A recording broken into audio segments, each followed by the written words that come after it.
साथ दिन भर की रूटीन में साथ बहुत ही छोटी सांस लेते हैं और वही वजह होती है कि हम अक्सर हृदय की और फेफड़े की से ग्रसित हो जाते हैं।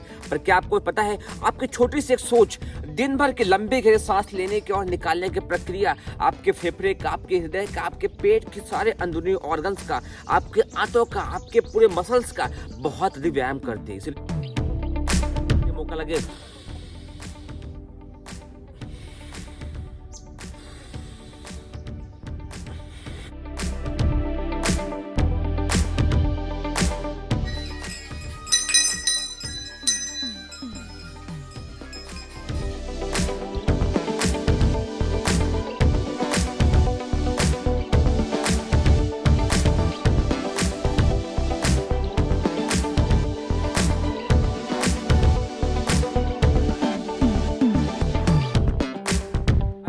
हरियाली के बीच में मैं करने वाला हूं हवन और आप सबको बहुत मजा आने वाला। क्या आपने कभी सोचा कि भारतीय ऋषियों मुनियों ने हवन की खोज क्यों की?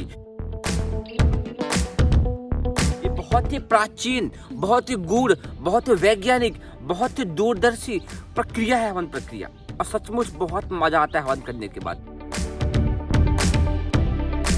तो आप देखेंगे चारों ओर हरियाली, एकांत का वातावरण और शांति के पक्षियों की आवाज, हमारे साथ बंदर और बिल्ली, कुत्ते, और एक प्रकृति का ऐसा सुनसान सहचर जहां पर सचमुच मन शांत हो जाता है।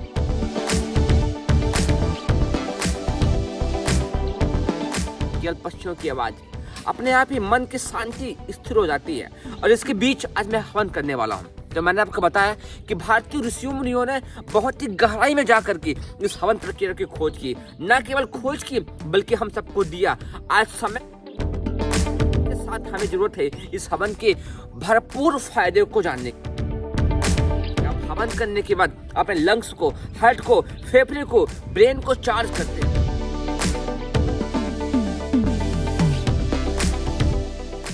जब आप आग में कोई चीज डालते हैं तो वह धुएं रूप में चारों तरफ फैल जाती है और आपके साथ साथ आसपास के छोटे मोटे जीव जंतु, पेड़ पौधों सबको चार्ज करते। तो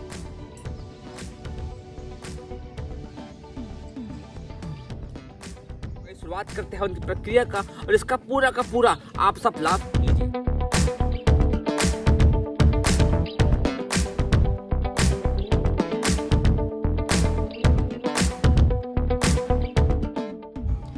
भारतीय ऋषियों और मुनियों ने जब सूक्ष्म गहराई में जाकर के देखा तो पाया कि मनुष्य का संबंध आसपास के पेड़ पौधों, प्रकृति, सूक्ष्म गहराई में बहुत ही अधिक होता है। इसलिए उन्होंने खोज की और पाया कि मनुष्य यदि प्रतिदिन हवन करता है तो उसका शरीर का हर एक हिस्सा भरपूर मात्रा में प्राण शक्ति ऊर्जा से न केवल भर जाता है बल्कि आसपास के पेड़ पौधे, आसपास के जीव जंतु और बल्कि पृथ्वी, जल, अग्नि, वायु और आकाश का भी उससे बहुत ही गहरा संबंध हो जाता है। इसीलिए भारतीय ऋषियों और मुनियों ने बहुत ही वैज्ञानिक विधि से हवन की प्रक्रिया को बनाया है। यदि आप हवन की संपूर्ण विधि को गौर से देखेंगे तो आप पाएंगे इस प्रक्रिया में छोटे से क्रिया का भी बहुत ही सूक्ष्म और बहुत ही तत्विक ज्ञान बहुत ही गहरा होता है।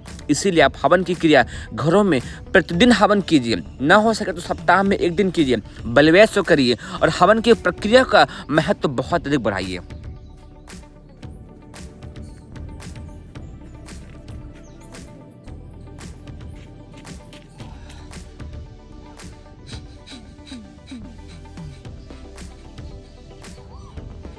हवन के पश्चात हमने कपालभाति करके लंग्स को, फेफड़े को बहुत अधिक मजबूत बनाया, हृदय को मजबूत बनाया और शरीर को पूरा शांत चित्त स्थिर करके ध्यान में बैठ गया। हालांकि ध्यान तो आप कहीं भी कर सकते हैं, पर यदि आपको कभी ध्यान करने का मौका लगे प्रकृति के बीच में तो वहां बैठे, क्योंकि वहां ध्यान अनायास ही लग जाता है।